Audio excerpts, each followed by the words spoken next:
Hello, everybody. My name is Philip Reed. I am a graduate student here in the class, and I'm here to talk to you about Michel Foucault today.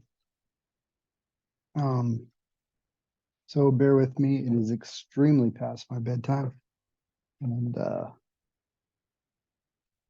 I got a million other things to do. I'm a school teacher, so I got a million other things going on right now. So I'm just trying to keep my head above water. Anyways, talk a little bit about Foucault today. Let's kind of look at my agenda here. So we'll introduce Foucault a little bit. Discipline, and we'll take a look at discipline and punish, sort of what's behind the birth of the prison. We'll take a look at the history of sexuality and introduction. Look at his idea of discursive formations, and then we'll try to wrap it up. So to begin with, Foucault was born in Poitiers, France on October 15th, 1926. Of course, he died in Paris, June 25th, 1984. Of course, he died from AIDS, early on during the AIDS epidemic when it was just kind of thought to be sort of the gay disease, so rather unfortunate. It would be nice to see kind of, to kind of have his thoughts on the world as it is right now. So anyways, Poitiers is a small town, with 90,000 people. Think the size of Billings or Missoula, somewhere around there, right? But it's an intellectual college town. The University of Poitiers was founded in 1431. So it's a place with a wealth of history, and that's where Foucault grew up. But it was also, Foucault was living during the time when the Nazis were occupying France. So you got to imagine the city now with roadblocks and checkpoints and German soldiers driving tanks through its streets. Now imagine that city bombed from the sky. Centuries of history just obliterated, people's lives brutally ended, and survivors shattered. But it wasn't the Germans who bombed Poitiers; it was the British Royal Air Force. So on one hand, you have the Germans who were kind of seeking European domination, and then your allies, the ones that are supposed to be the ones that are helping you, just completely devastate your city. So just imagine growing up with that, in that environment, with the loss of lives and the injuries and the displaced people without homes or jobs or income. Just imagine the psychological trauma that comes with that kind of destruction and loss, and it's kind of, and then you couple that with the fact that it's also a place that was ruled by a conservative Catholic government, that forced him to repress his own homosexual identity. It was under this kind of pressure that Foucault engaged early on in his studies, and I think that really influenced kind of how he saw the world and sort of the arbitrary nature of power. Of course, he said, quote, "We did not know when I was 10 or 11 years old whether we'd become German or remain French. We did not know whether we'd die or not in the bombing and so on. When I was 16 or 17, I knew only one thing: school life was an environment protected from exterior menaces, from politics. I've always been fascinated by living protected in a scholarly environment, in an intellectual milieu."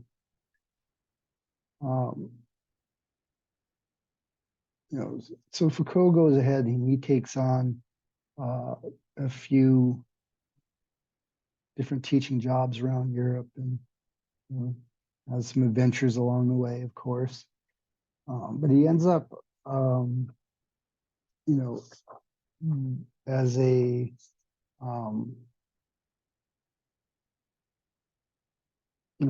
working in the prison system, and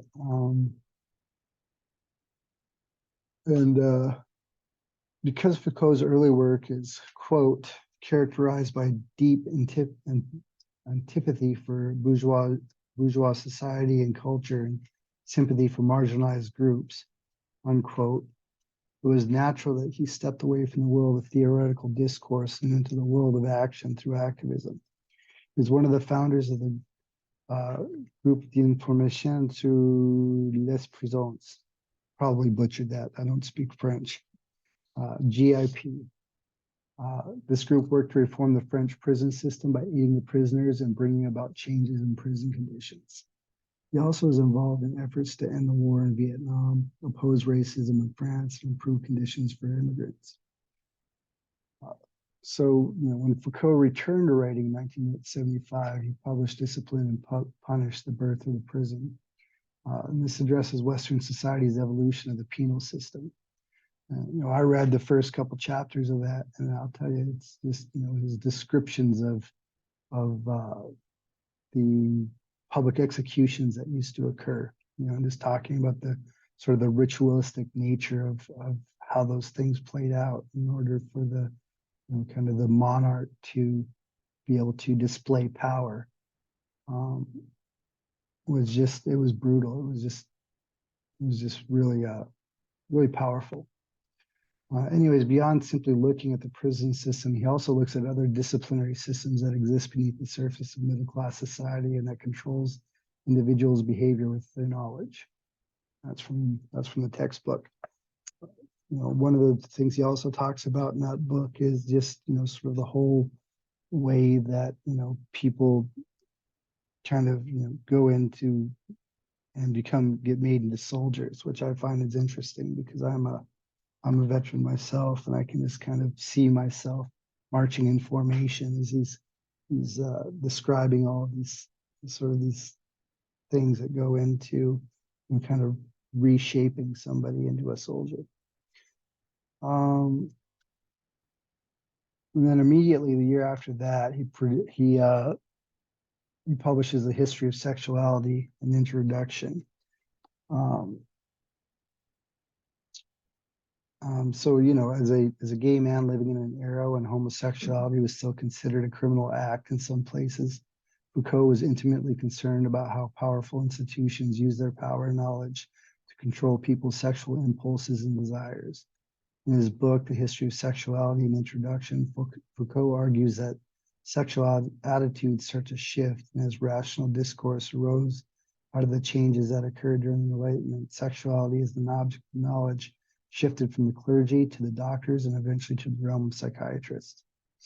Foucault believed that, quote, modern control of sexuality parallels modern control of criminality by making sex, like crime, an object of allegedly scientific disciplines, which simultaneously offer knowledge and domination of their objects. This comes from the Stanford Encyclopedia of Philosophy, Foucault article.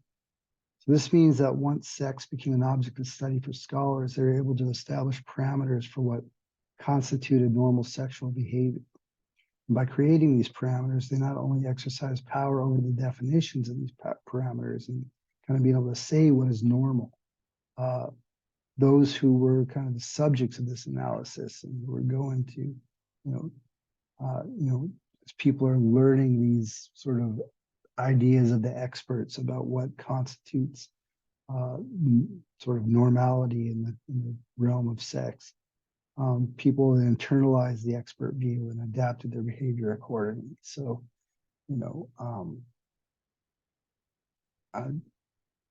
people kind of are a working subject a little bit, right? So we internalize those ideas and we adapt them and identify them and kind of try to make them our own.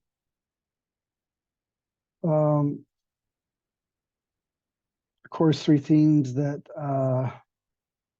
in Foucault's work that are relevant to rhetoric are knowledge, power, and ethics. That's from the textbook on page 350. Early in his career, Foucault was interested in how knowledge was constructed and disseminated throughout a society. He then focused on the underlying power structures that determined what could be considered knowledge. He later focused on how to work within that power structure to engage in activism and produce meaningful reforms.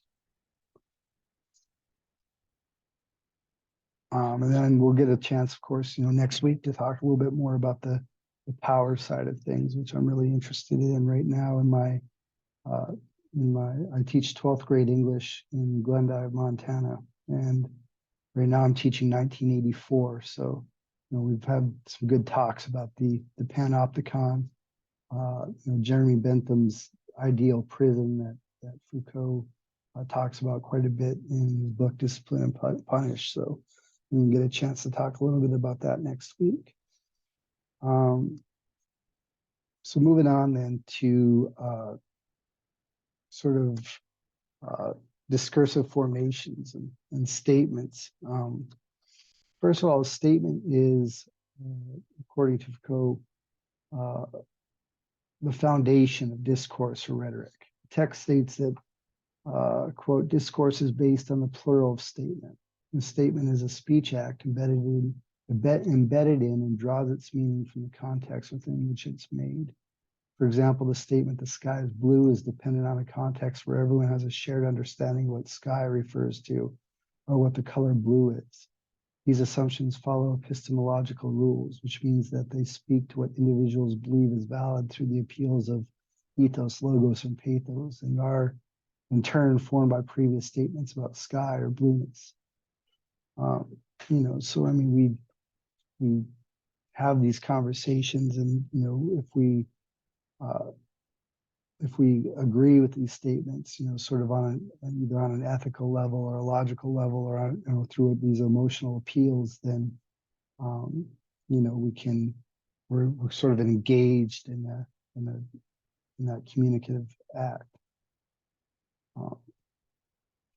So that expands into this idea of kind of discursive formation, because when we talk about the categories of rules of discursive formations, we're talking about there's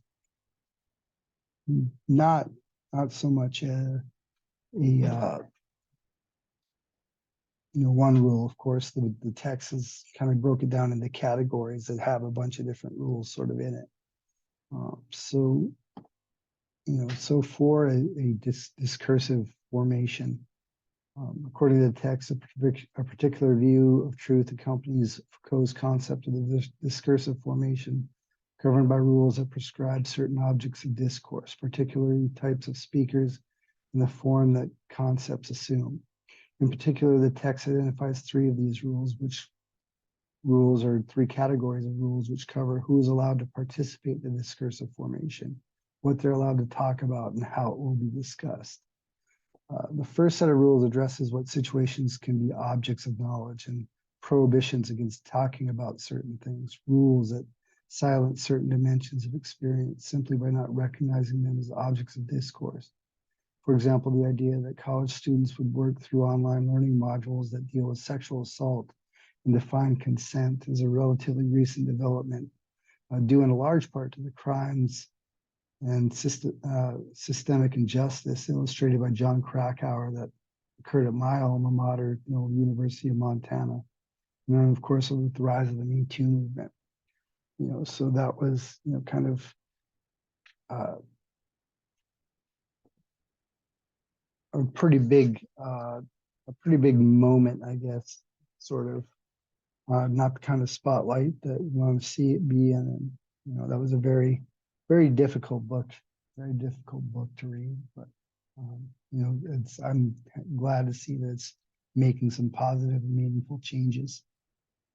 The second set of rules deals with who can speak, how they must speak in the appropriate context. Only those deemed qualified by satisfying certain conditions are heard when they engage in discourse. Those who are not deemed qualified are neither heard nor remembered. These conditions can include passing the appropriate exams and having advanced degrees or other credentials. Speakers must have a proven track record of common sense and honesty as a practical matter in our daily discourse with friends and family. What's more, statements must be made in appropriate context and style. An example given by the text is that academic papers must conform to certain stylistic choices in vocabulary, syntax, and structure, and use appropriate references and citations. So in short, participation in a discursive formation involves rituals that require those participating to engage in certain behaviors. To violate such rituals is to be subject to punishment, excommunication, banishment, or some other form of silencing. That comes from the textbook, page 354. And then finally, the last set of rules has to do with how statements relate to one another to form propositions. In any given discursive formation, specific methods of analysis and ways of knowing are important to the ways in which a statement is considered to be valid. Here we can see in the world of academia, for example, banal strategies, throw a little Baudrillard in there. Banal strategies are thought to be more reliable than fatal strategies. Knowledge is built upon rational analysis. As the textbook states, quote, nonlinear perspectives and ways of writing or speaking, for example, generally are not recognized as valid or appropriate, and truth is not seen as residing in such statements. So as far as the discussion goes, I think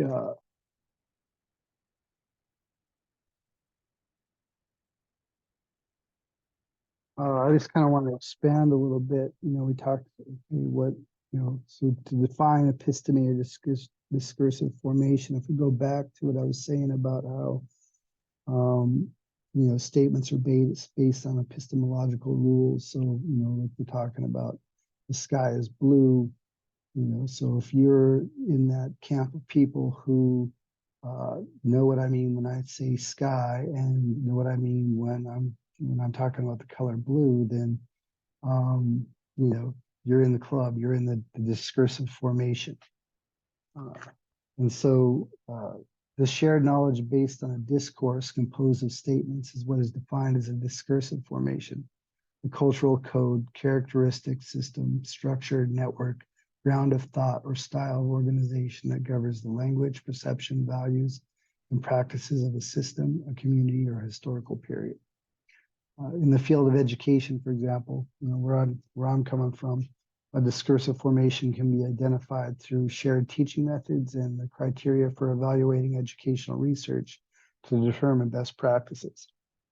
And I think that kind of goes for a lot of different fields if you're in social work and, or even in manufacturing, right? This idea of best practices is a good way to kind of think about how all of these things kind of get brought up into one umbrella as far as, a shared language for, structuring disciplines. Another example I can come up with uses the work of Foucault himself. So Donald Kesey states that Foucault's aim, quote, was to examine the intricately structured power relations that obtain in society at a given time, to show how that society constructs, defines, and thus controls its members. And like I said, we'll hopefully be getting into that a lot deeper next week. But this project is still carried on to this day. I come from my undergraduate degree was in English literature. And so and this is where I first encountered Foucault. And so this project is, so his project is still carried on to this day in the area of literary studies and what has been called new historicism, or what Stephen Greenblatt refers to as cultural poetics. Understanding Foucault's work, in these sort of discursive formations is essential. So because you got to be able to understand sort of Foucault's ideas and his methodologies in critical, or let me say that again. We have to understand Foucault's work and methodology in order to understand the aims and methods of cultural criticism and discursive formation. And so much of sort of cultural criticism and schools of critique in university level, draws a lot on Foucault's ideas. So he, it's sort of the same way that, the Renaissance, they had this idea of, kind of coming up with analogies to describe phenomena, and that's qualifying as knowledge. Well, in a lot of ways, in this context, Foucault's work is the analogy, right? It's what kind of structures the whole discipline. And so, yeah, that's kind of all I got for this presentation. I hope it was useful for you guys. I hope, you learned some stuff, and I look forward to seeing what you guys have on the discussion page. So take care and have a good day. Bye.